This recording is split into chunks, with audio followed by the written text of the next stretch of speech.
उदय classes में सभी का हार्दिक स्वागत है। और आज की जो वीडियो है वो है पादप और जंतुओं का आर्थिक महत्व।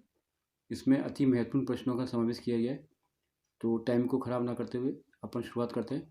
और जो सबसे पहला प्रश्न है कि कैंथरैडिन औषधि किन कीटों से प्राप्त की जाती है। पहला प्रश्न है कि कैंथरैडिन औषधि किन कीटों से प्राप्त की जाती है। तो इसका जो राइट आंसर है वो है ब्लिस्टर मृगों से। किससे? ब्लिस्टर मृगों से प्राप्त की जाती है। अब आते हैं अपन प्रश्न नंबर सेकंड है कि कैंथरैडिन औषधि का क्या उपयोग है। कैंथरैडिन औषधि है, इसका जो उपयोग क्या है। तो इसका जो उपयोग है बालों को झड़ने से रोकने के लिए, ये इसका मुख्य उपाय है। अर्थात कैंथरैडिन औषधि का जो मुख्य उपयोग है वो बालों को झड़ने से रोकने के लिए इस कैंथरैडिन औषधि का उपयोग किया जाता है। अब आते हैं प्रश्न नंबर थर्ड आता है कि कार्मिनिल अम्ल किन कीटों से प्राप्त किया जाता है। प्रश्न एक बार आप इसको दोबारा सुने। कार्मिनिल अम्ल किन कीटों से प्राप्त किया जाता है। तो इसका जो राइट आंसर है वो है कोचिनिल कीट से। इसका आंसर है कोचिनिल कीट से कार्मिनिल अम्ल प्राप्त किया जाता है। अब आता है इसका प्रश्न नंबर 4। जो कार्मिनिल अम्ल का क्या उपयोग है, यानी कि कार्मिनिल अम्ल का क्या उपयोग है। सॉरी, यहाँ पे मैंने गलती लिख दिया है।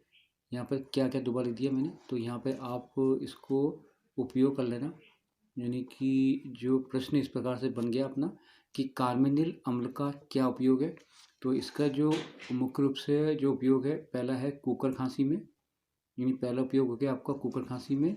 और दूसरा होता है सिर दर्द में, यानी कि दो जगह इसका उपयोग होता है, एक तो कुकर खांसी में और दूसरा होता है आपका सिर दर्द के अंदर। अब आते हैं प्रश्न नंबर 5वां। प्रश्न नंबर 5वां है कि मोती संवर्धन तकनीक सर्वप्रथम किस देश में विकसित की गई थी। यानी मोती संवर्धन तकनीक का जो सबसे पहला जो उपयोग है वो कहाँ हुआ था। तो इसका राइट आंसर है जापान में। तो इसका आंसर है आपका जापान में सबसे पहले मोती संवर्धन तकनीक का उपयोग किया गया था। अब आता है प्रश्न नंबर 6। मोती संवर्धन किसे कहते हैं। मोती संवर्धन किसे कहते हैं। तो इसका आंसर ये होगा कि कृत्रिम तकनीक के माध्यम से, यानी कि उनको पाल करके कृत्रिम तकनीक के माध्यम से सीपियों को पालकर मोती प्राप्त करना मोती संवर्धन कहलाता है।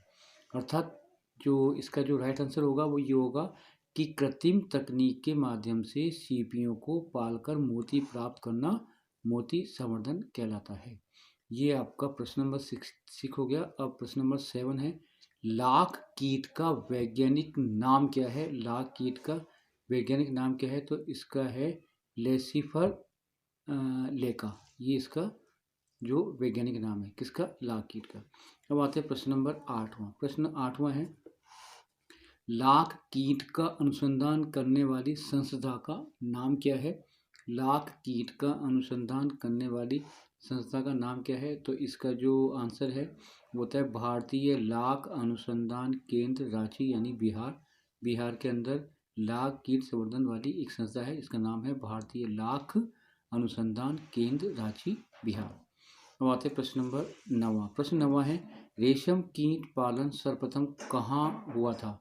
यानी कि रेशम कीट का पालन या रेशम कीट के द्वारा वस्त्रों को बनाने की जो तकनीक है सबसे पहले किस देश में हुई थी। तो इसका राइट आंसर है आपका चीन। चीन में सबसे पहले रेशम कीट को पाल करके और उसके धागे से वस्त्र बनाने की तकनीक का उपयोग किया जाता है। अब आता है प्रश्न नंबर आपका 10वां है, रेशम कीट किस वृक्ष की पत्तियों पर पाले जाते हैं। यानी रेशम कीट किस वृक्ष की पत्ती पर आते हैं। तो इसका आंसर होगा आपका शहतूत के पत्तों पर। आते हैं प्रश्न नंबर 11वां 11। राजस्थान का राज्य वृक्ष का नाम क्या है। राजस्थान का राज्य वृक्ष का नाम क्या है। तो इसका आंसर है खेजड़ी। खेजड़ी जो है राजस्थान राज्य का राज्य वृक्ष है। ठीक है। अब आते हैं प्रश्न नंबर 12 यानी कि 12वां। यह है, गंवार पाठा पौधे के किस भाग से प्राप्त होता है। गंवार पाठा पौधे के किस भाग से प्राप्त होता है। तो इसका आंसर है पण से, अर्थात पत्ती से। ठीक है। अब आते हैं प्रश्न नंबर 13 यानी कि 2 सुगंधित तेलों के नाम लिखिए। जो 2 सुगंधित तेल जिनमें खुशबू आती है, तो उसका पहला है आपका कपूर, दूसरा है लौंग, तीसरा है खस और चौथा है आपका चंदन। ये 4 हैं, वैसे पूछा 2 था तो ये 4 हैं, आप 2 याद कर सकते हैं अपन। तो प्रश्न नंबर है आपका 14 है। तो प्रश्न नंबर 14 देखो, और इसका जो प्रश्न है 14 वो इस प्रकार है, सर्वाधिक प्रोटीन किस दाल में पाया जाता है? सर्वाधिक प्रोटीन किस दाल में पाया जाता है? तो इसका आंसर होगा आपका सोयाबीन। मीन सोयाबीन के अंदर सर्वाधिक प्रोटीन पाया जाता है। ये प्रश्न नंबर हो गया 14। अब आते हैं प्रश्न नंबर 15। 15 प्रश्न ये है कि दालों का राजा किसे कहते हैं? तो इसका आंसर होगा जो चना है उसको दालों का राजा कहा जाता है। अब आते हैं प्रश्न नंबर 16। प्रश्न ये है कि गेहूं की 2 उन्नत किस्मों के नाम लिखिए। गेहूं की 2 उन्नत किस्में, तो सबसे पहला जो आंसर है वो है सोना सिक्का और दूसरा है कल्याण सोना। ये 2 उन्नत किस्में हैं गेहूं की, एक तो सोना सिक्का और एक है कल्याण सोना। अब आते हैं प्रश्न नंबर 17। मुर्गियों में होने वाले 2 रोगों के नाम लिखिए। मुर्गियों में होने वाले 2 रोगों के नाम, तो सबसे पहला है रानीखेत और दूसरा है मैरेक्स। पहला रानीखेत, दूसरा होता है मैरेक्स। अब आते हैं प्रश्न नंबर 18। सबसे उत्तम मोती माने जाने वाले किससे प्राप्त किए जाते हैं? यानी कि सबसे उत्तम मोती किससे बनता है?